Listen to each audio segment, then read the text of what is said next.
Ladies and gentlemen, welcome to the content patch for the 14th of November 2012. My name is TotalBiscuit, bringing you around 20 minutes of gaming news and comment. I'd like to apologize for not providing an episode yesterday. This is due to the fact that I was traveling from 3 a.m. all the way through to the evening in order to get back from Texas. You wouldn't think that would take so long, but, well, as it turns out, it certainly did. So I had a period of being awake for 36 hours, and I was hallucinating StarCraft terms. It was wonderful. Unfortunately, I was getting all the StarCraft terms wrong. It was really kind of confusing. Oh, well, never mind. Once again, my apologies for that. Hopefully you enjoyed the stand-in on Monday, however, that I arranged. If you did not, well, I wouldn't concern yourself too much, because I'm back for at least the next few weeks on regular schedule. Coming up in the show, Penny Arcade report on the subject of NPD sales figures and why they shouldn't actually be considered all that important in the games industry. Crytek announces that they are looking towards Crysis 4, although not by that name. The Razer gaming mouse supposedly requires always-on internet connection to work, or does it? We will discuss it later on. BioWare to move away from Unreal 3 for the Mass Effect series and focus on the use of Frostbite 2, and the Montreal studio will be heading up development of the new game. Penny Arcade's Ben Couture in the PA reports discussed the idea of NPD and whether or not it should actually be considered relevant in the current games industry. He claimed that the game and mainstream press has a love affair with monthly NPD reports. Those of you who don't know, of course, NPD releases a number of sales figures on a monthly basis, which is based on the number of US retail boxed copy sales for video games, which of course by its very definition does not include the rest of the world, digital games, as well as downloadable content and free-to-play monetization. The article makes a number of interesting claims as to why the NPD analysis should not actually be taken seriously, including, as one of its keystone points, the idea that Steam is a very powerful and of course very heavily populated digital medium, and yet NPD has absolutely no access to those sales figures whatsoever. It also goes on to mention, of course, League of Legends, the consumer juggernaut in the free-to-play space, which is making money hand over fist, yet that number is not included in NPD in any way. Last but by no means least, he points out the subject of mobile devices and the fact that those sales aren't actually tracked either. So NPD is an interesting thing to me, simply because it seems so old. Like, this is a useful piece of information if you happen to be in 1992. As it turns out, we're not, and the medium is moving increasingly towards digital sales. Now, NPD continues to claim that the most powerful and the most popular way of purchasing video games is in fact in a store. This may be correct if you're referring to console sales in the United States. But the thing is, even then, it's actually a really terrible number. Because, as I've pointed out previously, games stopped being simply a buy the box for $60 and that's the end of the experience thing a very, very long time ago. As soon as downloadable content came into the fray, then gaming started changing. Some would say in a bad way, and I don't really blame them for saying that. But what I will say is that a game now is considered a platform in and of itself. It is a platform for future purchases, whether it be microtransactions or full-on DLC sales, maybe even expansion packs. Pretty much every game that comes out these days is based around the idea that there will be a DLC sometime later on, and that is something that consumers are coming to expect. Now, if you do not include DLC sales, then you are ignoring a significant chunk of revenue that this game is actually making, which means that when you report sales figures, especially when you call them disappointing, then you are completely and utterly ignoring the real value of the title, and it gives misleading information.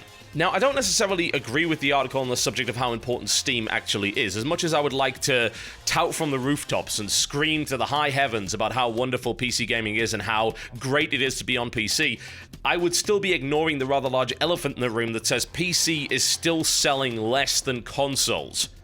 When it comes to selling versions of a game, when it comes to a solid multi-platform release, the big three are 360, PlayStation 3, and PC. And PC is at the back in pretty much every possible instance, with some exceptions. Some exceptions would include games like XCOM, and most likely, although Bethesda have claimed otherwise, something like Skyrim. Now, at launch, this may not have been the case, but I can guarantee that over the last year, Skyrim will have sold steadily on PC. It is continually in the top charts on Steam. If I head over to Steam right now, of course, I can go and check that. That's kind of the wonderful thing of Steam, that it does give you those daily updates. Is Skyrim still in the top 10? For once, it is actually not, and it's been a long time since I've seen that, but it is still in the top 20. I would, however, agree with Ben on the subject of the fact that the numbers simply cannot be accurate if you don't take into account digital sales. Steam is, of course, a big factor, but you can't ignore the fact that you can purchase games on 360 and PlayStation 3 via their online service rather than in a store, and an increasing number of people are starting to do that. NPD also pretty much ignores Xbox Live Arcade games, free-to-play games, PlayStation Network games, PC-exclusive online games, MMOs. It's really just not all that useful at all, and the overall gist of the article is something that I do agree with. Doomsaying can, of course, be very dangerous when you're basing it on such limited information.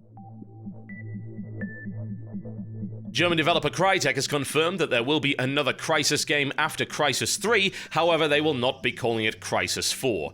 In an interview with Eurogamer, the boss of the company, Servat Yurli, explained that Crysis 3 is the end of the story of Crysis, but it doesn't mean it's the end of the franchise.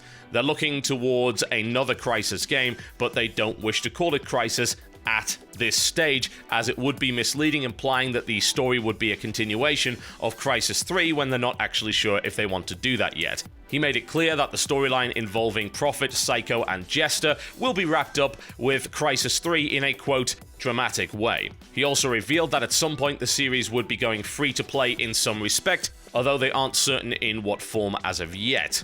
It's interesting to note, by the way, that Yurli previously commented that he believes that's the way the games industry is going and that free-to-play games are the future. So once they're done with their obligations to Crysis 3 and Homefront 2, they would be looking pretty much exclusively at free-to-play titles. Indeed, they do have one, which is being developed by Crytek Kiev. It's already out in Russia. It goes by the name of Warface, and we're still expecting a Western release date at some point. That game will be published most likely by Trion. It's very interesting to hear that they'll continue the Crysis series, honestly, especially when they did make those comments about free-to-play. Yurli commented in the interview that it's going to be something of a transitionary period, something more complicated. They believe the industry is heading in that direction, and the business model is independent from the way you design games. That really isn't true, by the way, at least in my honest opinion. There is no question that the business model very much affects the design of the game. It is possible to tack free-to-play or indeed pay-to-play onto anything, but it won't necessarily work properly unless you actually build it in from the very start. It has to be core to the game design in question. The game must be sufficiently compartmentalized in order to make this actually work. You have to be able to split the game up into elements that, of course, are pay and elements that are not. And more often than not, when a pay game actually goes free, it doesn't generally work very well. A lot of the mechanics and the way that the progression is designed simply doesn't work with the free-to-play model. It just doesn't operate properly. Now, I'm not really concerned that they're going towards the free-to-play model. I've never been a massive fan of the Crysis series. I enjoy them, but they always seem to go off the rails at some point. The original Crysis had a real problem with the bloody aliens. Far Cry actually had a similar issue as well. It was much, much more fun when you were just dealing with normal people rather than ridiculous alien ships, and everything went horribly wrong from there on in. Crysis 2 was pretty good. I enjoyed the single player for the most part. It had an interesting mix of what was clearly a scripted campaign with some fairly reasonably large open areas. I could kind of call it the Halo design philosophy, where the game is clearly linear, but it gives you a fairly wide open space in order to approach it from different angles. The problem is it was just such a jarring difference from Crysis, where you could go in so many places and approach the area from all manner of different angles. The space that you had in that game was absolutely phenomenal, and quite frankly, it was almost an open world game. Almost. I've got to say that I will certainly play Crysis 3, but it's not something that I'm really anticipating a great deal. I wasn't anticipating Crysis 2 all that much either.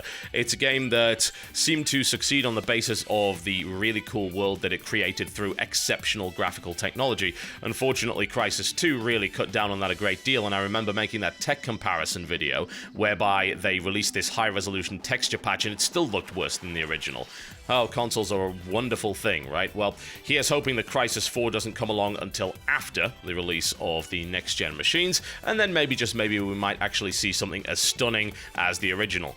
Just think about that for a second. The original came out in 2007. 2007. How? What the hell happened? It's been 5 years almost to the day since that came out. It's insanity, really. And yet, graphical technology seems to have gone backwards rather than forwards. It's really rather depressing. So here's hoping that Crysis 4 will actually, and rather ironically, live up to its name. Ladies and gentlemen, there are rumors on the internet. Yes, I know, it's terrifying. It's on the subject of the Razer Naga gaming mouse and the Synapse 2.0 drivers and mouse software.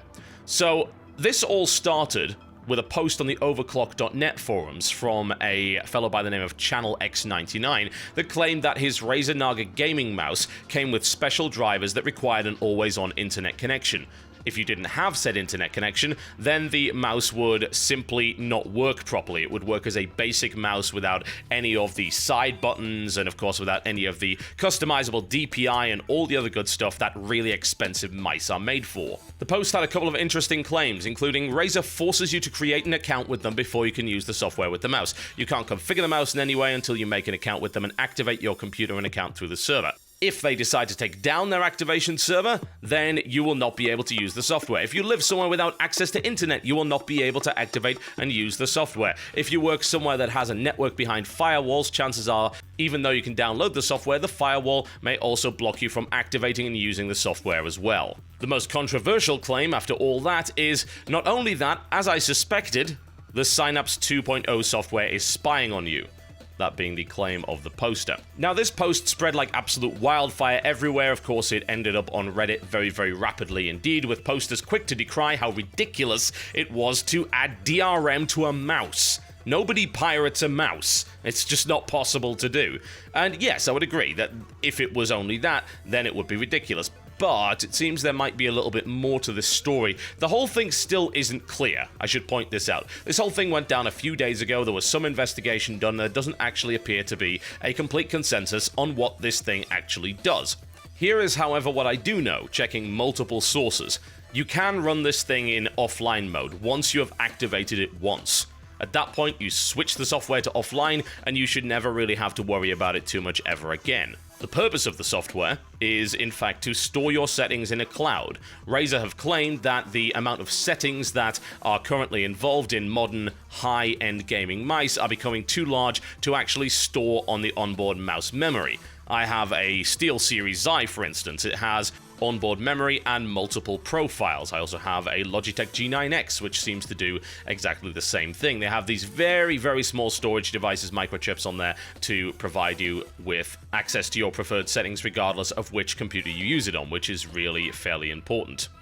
As regards to always-on data mining, the actual subscriber agreement agrees that Razer may collect aggregate information, individual information, and personally identifiable information, and they may share it with other parties.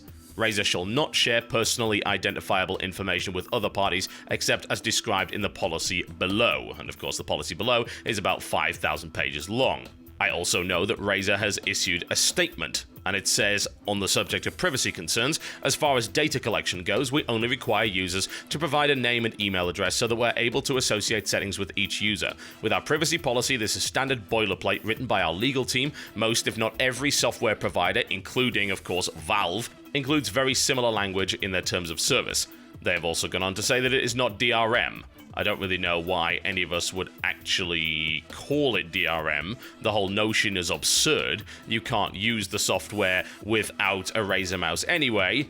There's no way in a million years. I mean, the Razer mouse essentially acts as a giant, expensive dongle. It is the dongle. The peripheral is the dongle, damn it. Most of you probably don't know what that is. If so, I would suggest you look it up. It is not, in fact, a sex aid. One last thing that is also true is that if the activation server is down when you first plug this mouse in and activate, then you will be restricted to basic settings until you are able to utilize the activation server.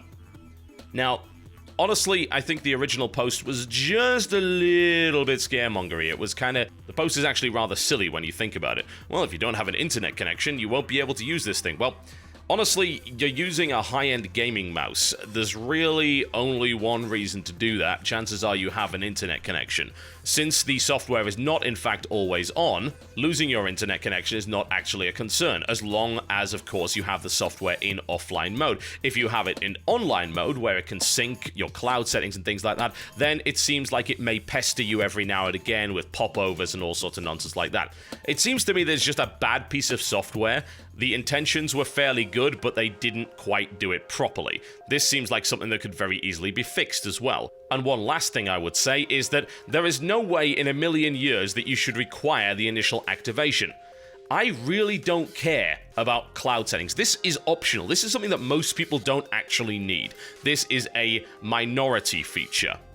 If I need it, then I will enable it. It should be opt-in, not opt-out. If they can fix that stuff, then I really don't see a problem, and this could actually be fairly useful in the future. But right now, they do need to get that resolved pretty much pronto, because this is fairly terrible PR. Last but by no means least, if people could do me a massive favor and stop reporting forum posts as unequivocal fact, then that would be wonderful.